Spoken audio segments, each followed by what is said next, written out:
안녕하세요. 조용한 부자의 비밀입니다. 여러분, 혹시 이런 생각 해보신 적 없으십니까? 왜 어떤 사람은 죽어라 이래도 늘 제자리 걸음인데 어떤 사람은 물 흐르듯 자연스럽게 부의 궤도에 올라타는지 말입니다. 단순히 운이 좋아서일까요? 아니면 우리가 모르는 대단한 투자 비책이라도 있는 걸까요? 이 영상을 끝까지 듣고 나면 여러분이 세상을 바라보는 프레임 자체가 완전히 뒤바뀌게 될 겁니다. 본격적인 이야기에 앞서 구독과 좋아요를 눌러주시면 앞으로도 여러분의 인생을 바꿀 묵직한 통찰을 가장 먼저 배달해 드리겠습니다.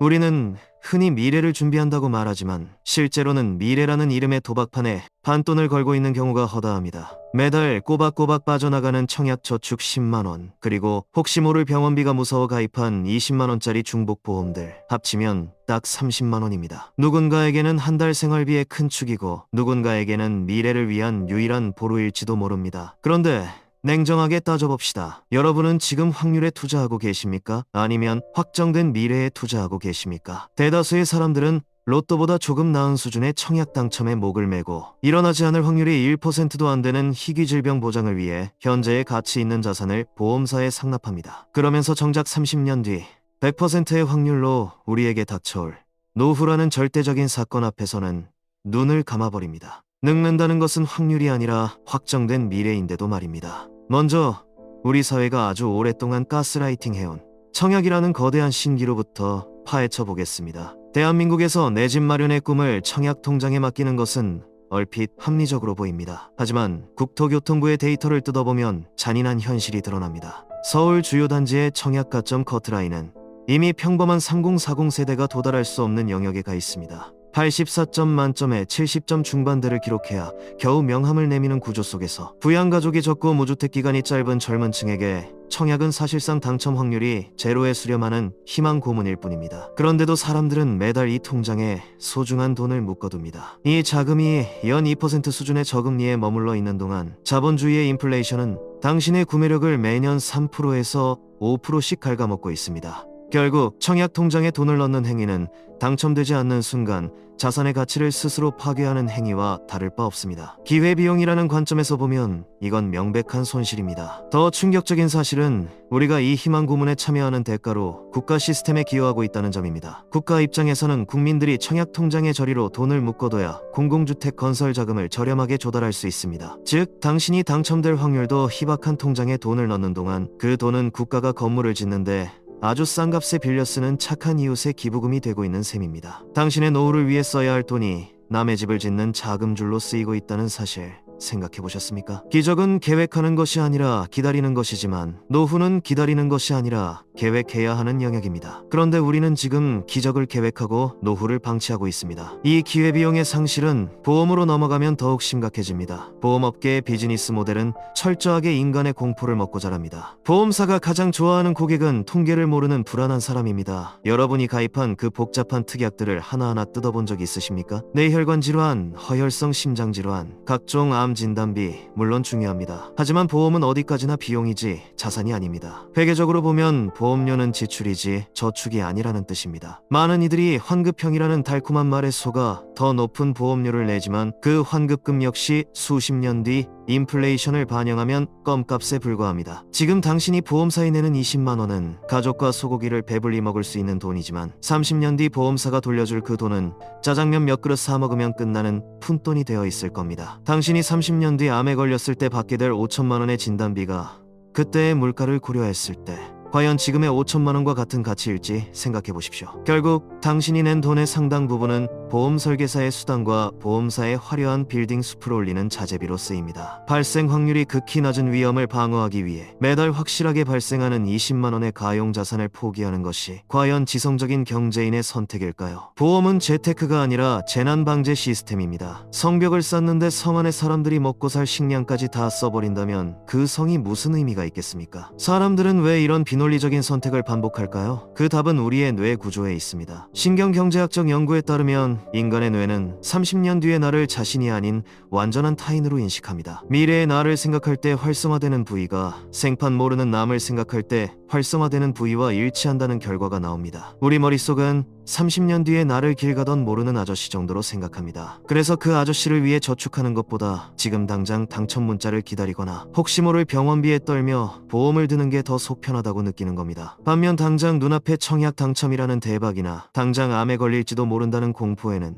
변연계가 즉각적으로 반응합니다. 이 인지적 오류가 바로 조용한 부자와 가난한 자를 가르는 분수령이 됩니다. 부자들은 본능을 거스르고 데이터에 집중합니다. 그들은 확률이 낮은 곳에 자원을 낭비하지 않습니다. 청약에 당첨될 막연한 기대를 품기보다 그 돈을 복리의 엔진이 돌아가는 지수 투자나 생산적인 자산에 배치합니다. 보험으로 공포를 지우려 하기보다 충분한 현금 흐름을 만들어 어떤 위기에도 대응할 수 있는 자산의 체력을 기릅니다. 매달 내는 30만 원이 가망 없는 확률 게임에 쓰이느냐, 아니면 연평균 8%에서 10%의 수익률을 기록하는 글로벌 자본의 흐름에 올라타느냐. 이 한 끗 차이가 30년 뒤 누군가는 폐지를 줍고 누군가는 배당금만으로 여유로운 삶을 즐기는 계급의 역전을 만들어냅니다. 이제 우리가 가망 없는 확률 게임에 버려지던 그 30만 원을 자본주의의 심장이라 불리는 지수 투자나 세제 혜택이 결합된 연금 계좌로 옮겼을 때 어떤 일이 일어나는지 구체적으로 보겠습니다. 연평균 수익률 8%를 가정했을 때 매월 30만 원씩 30년을 복리로 굴리면 그 자산은 약 4억 5천만 원에 달하게 됩니다. 만약 여러분이 세액공제 혜택을 받는 절세 계좌를 활용해 연말정산에서 돌려받는 환급금까지 재투자한다면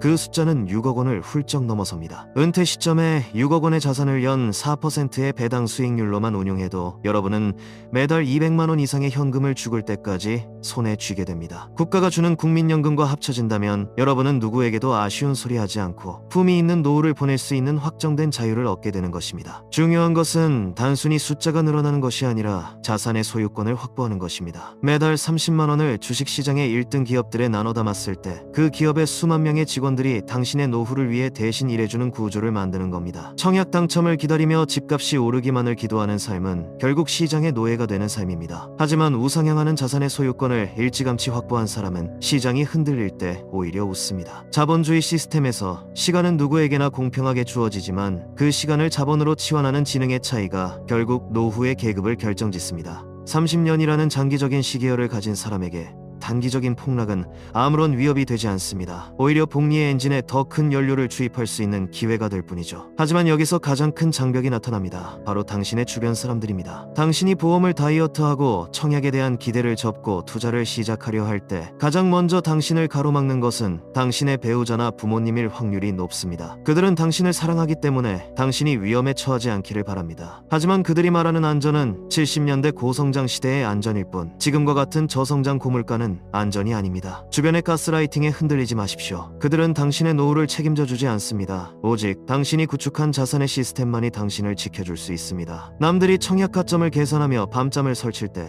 당신은 조용히 자본의 흐름을 공부하고 시스템에 당신의 소중한 자원을 투입하십시오. 투자의 성패는 시장 노이즈 같은 외부 변수가 아니라 인내라는 인간 본성을 거스르는 고통의 대가입니다.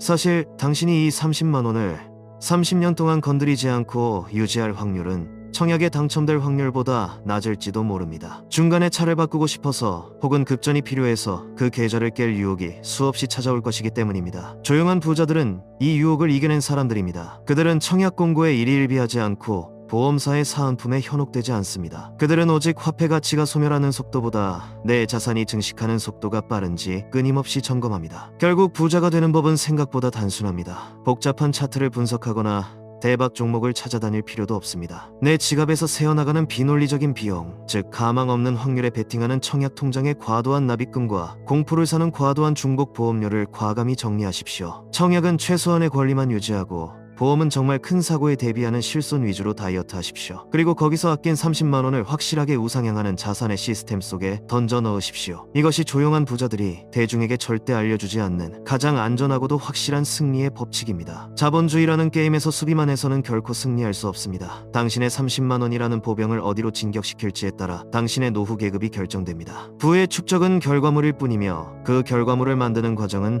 철저히 개인의 통제력 안에 있어야 합니다. 스스로를 통제하지 못하고 시스템에 휘둘리는 사람에게 부는 절대로 찾아오지 않습니다. 오늘 제가 말씀드린 이 차가운 진실들을 단순히 지식으로만 남겨두지 마십시오. 오늘 당장 여러분의 계좌를 확인하고 자동이체 목록을 살피며 여러분의 미래를 타인의 손이 아닌 자신의 손에 쥐어주십시오. 지금 당신의 지갑을 열어보십시오. 당신은 지금 두려움을 달래기 위해 돈을 버리고 있습니까? 아니면 당신의 자유를 사기 위해 씨앗을 심고 있습니까? 그 한 끗 차이가 30년 뒤 당신의 계급을 결정할 것입니다. 부는 하루아침에 이루어지지 않지만 부자가 되기로 결심하고 행동을 바꾸는 순간은 단 1초면 충분합니다. 여러분이 걷게 될 그 조용하고도 치열한 여정을 제가 끝까지 응원하겠습니다.